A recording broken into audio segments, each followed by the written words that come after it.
Hello student, I am Rakesh, lecturer and motivational speaker. स्वागत करता हूं आपके अपने चैनल स्पेशल साइंस में।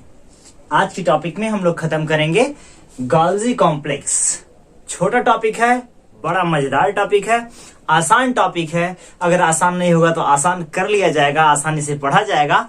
और आज के बाद आपको गोल्जी कॉम्प्लेक्स, उसके अलावा राइबोसोम, माइटोकॉन्ड्रिया, जितनी चीजें पढ़ाई गई हैं, इसके ऊपर वंस अगेन आपको एफर्ट नहीं करना पड़ेगा। सारी चीजें क्लीन एंड क्लियर होंगी। बस 5 मिनट का समय दीजिए।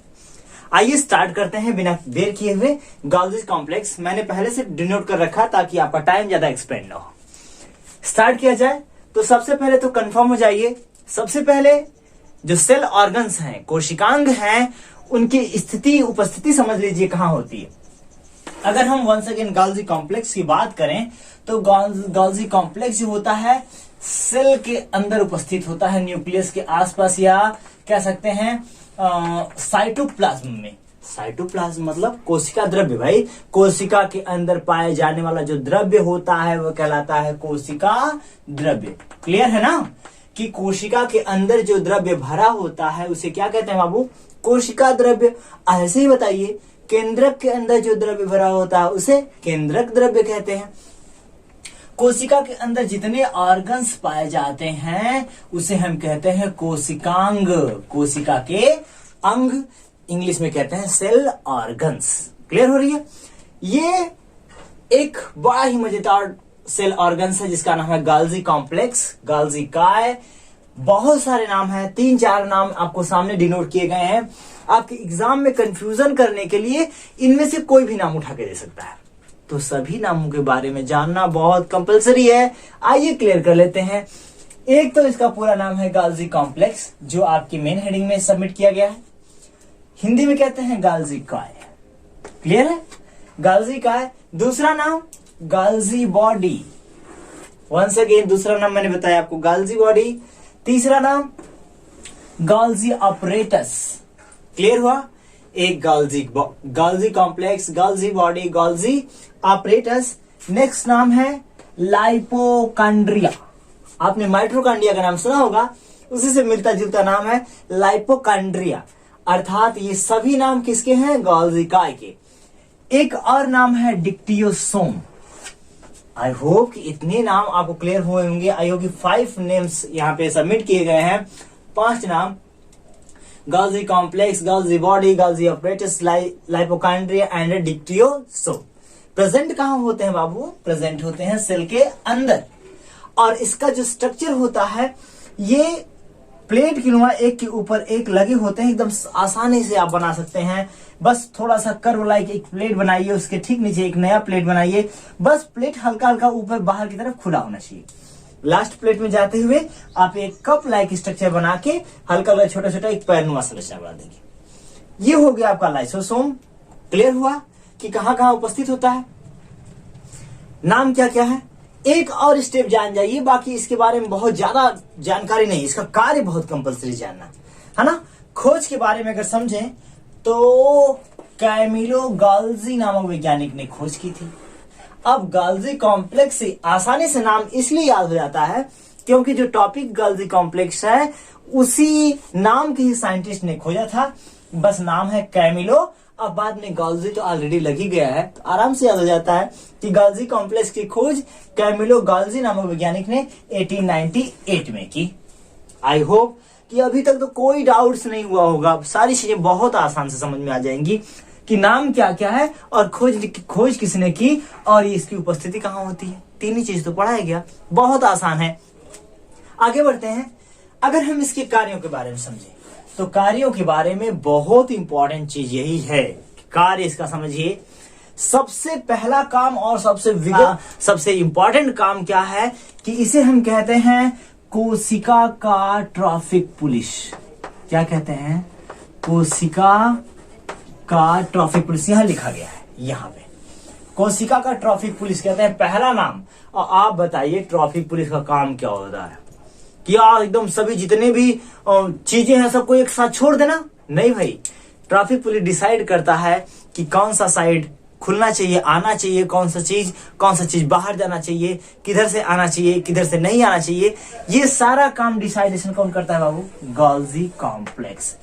चूंकि ये सेल के अंदर होता है तो जितनी भी चीजें सेल के अंदर आनी होती हैं, जानी होती हैं, उसका डिसाइडेशन करता है कौन? Golgi complex. आई होप कि क्लियर होगा। सेम नाम मिलता जुलता इंडोप्लाज्मिक रेटिकुलम का भी था कि वो भी एक नेट लाइक स्ट्रक्चर ड्रा कर रहा था और क्या कर रहा था? ट्रांसमिशन में रोल प्ले कर रहा था। सेम यह भी, इसे हम कहते हैं ट्रैफिक पुलिस ऑफ सेल, कोशिका का ट्रैफिक पुलिस कहते हैं। दूसरा काम इससे भी इंपॉर्टेंट है, अब थोड़ा सा ध्यान समझिए। जो ह्यूमन बीइंग में अर्थात मानव में जो स्पर्म रिलीज होते हैं जब जनन क्रिया द्वारा, सेक्सुअल रिप्रोडक्शन द्वारा, जब जनन अंगों से, मानव के जनन अंगों से, मैं आपको छोटी शब्दों में समझा रहा हूं, सिंपल शब्दों में समझा रहा हूं कि जब मानव जनन अंगों से कुछ तरल और चिपचिपे पदार्थों का स्राव होता है तो उसमें एक स्पर्म नाम का एक मतलब हिंदी में कहते हैं शुक्राणु, बहुत सारे एक साथ रिलीज किए जाते हैं, करोड़ों की संख्या में होते हैं। मानव के शरीर से कब रिलीज होता है? सेक्सुअल रिप्रोडक्शन के थ्रू। जब मानव अर्थात मेल और फीमेल सेक्सुअल रिप्रोडक्शन होता है उस समय ढेर सारे ह्यूमन बॉडी से, मानव के जनन अंगों से ढेर सारे स्पर्म रिलीज होते हैं। उस स्पर्म की संरचना कुछ इस तरह की है। मैं आपको वीडियो के ऊपर एक तरफ उसका फिगर आपको लगा दूंगा, आई होप कि आपको दिख रहा होगा। ये कुछ इस तरह से स्पर्म होता है और इसकी जो बॉडी होती है, ये ऊपर वाला जो कर्व लाइक स्ट्रक्चर होता है, ये सबसे ऊपर, ये जो इसका हेड रीजन है ये बना होता है, ये कहलाता है एक्रोसोम। क्या कहलाता है बाबू? एक्रोसोम कहलाता है। और जो एक्रोसोम होता है ये गोल्जी कॉम्प्लेक्स का बना होता है। अब आप कहेंगे सर इसके बारे में क्यों बता रहे हैं? अब एक्रोसोम समझिए, यही शुक्राणु जिसे हम इंग्लिश में स्पर्म कहते हैं, वो माता के अर्थात फीमेल्स के ओवा से, यहां भी न्यूक्लियस होता है, इसमें भी न्यूक्लियस होता है, ओवरी से जाके फ्यूजन करता है, इसी में इंटर करता है और इंटर जब हो जाता है तो उसमें नई नई सेल का फॉर्मेशन होता है और एक न्यू बेबी का फॉर्मेशन होता है। फॉर्मेशन ऑफ न्यू बेबी अर्थात नए बच्चे का जन्म होता है मां के गर्भ में। इसी स्पर्म और इस अंड से मिलने के बाद, और ये स्पर्म जब इससे मिलता है तो यह क्रिया कहलाती है फर्टिलाइजेशन, निषेचन कहलाती है। और निषेचन इसी एक्रोसोम के कारण ही हो पाता है, जो किसका बना है बाबू? गोल्जी कॉम्प्लेक्स का बना है। आई होप कि अब आप बहुत अच्छी तरह से क्लियर होंगे। एक्रोसोम, यहां देखिए फिगर भी लगा दिया गया है एक्रोसोम का।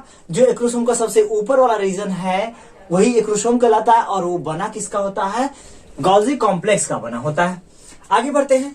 सेल डिवीजन, तीसरा काम क्या होता है कि सेल डिवीजन में सेल प्लेट का फॉर्मेशन करता है कौन? Golgi complex. जब कोशिका विभाजन के लिए तैयार होती है, एक कोशिका से जब दो कोशिका बनने के लिए तैयार होती है, तो सेल के बीच में एक दीवार, एक प्लेट बनाने का कौन काम करता है बाबू?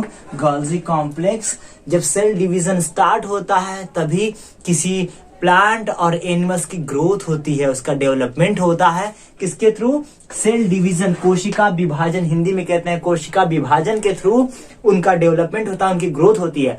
आपकी और हमारी लंबाई चौड़ाई इसीलिए बढ़ गई क्योंकि हमारे अंदर जो हमारे सेल्स हैं उसने डिवीजन किया, जिससे हमारी साइज क्या हो गई? धीरे धीरे बढ़ गई। सेल डिवीजन में यह सेल को विभाजित करने के लिए प्लेट का बीच में एक दीवार का निर्माण करती है कौन? Golgi complex. और लास्ट टॉपिक क्या है? यह किसी सेल, जो नई सेल बन रही है उसके ऊपर जो दीवार होती है, सेल वॉल जिसे कहते हैं, कोशिका भित्ति, उसका निर्माण करने में भी मदद करती है। आई होप कि इतनी चीजें बहुत अच्छे से आपको क्लियर हुई होंगी। सारी चीजें मैंने आपको एकदम सिंपल तरीके से समझाई हैं। एक्रोसोम क्या होता है, ट्रॉफिक पुलिस होती है, उसके अलावा सेल प्लेट का फॉर्मेशन, सेल वॉल का फॉर्मेशन, ये सारी चीजें कौन करता है? Golgi complex. तो आज के लिए इतना ही। बेहतरीन ढंग से पढ़ाई करिए। आई होप कि ये सारी चीजें आपको बहुत अच्छे से समझ में आई होंगी, है ना? यही एग्जाम में आपको हूबहू लिखना होता है, इसी से क्वेश्चन आते हैं आपके यहाँ, है ना। तो बेहतरीन ढंग से पढ़ाई करिए। मेरे वीडियो को देखने के लिए, अपने समस्त दोस्तों तक शेयर करने के लिए, मेरी साइंस फैमिली को खूब बड़ा करने के लिए आपका बहुत बहुत thank you so much. Once again best of luck.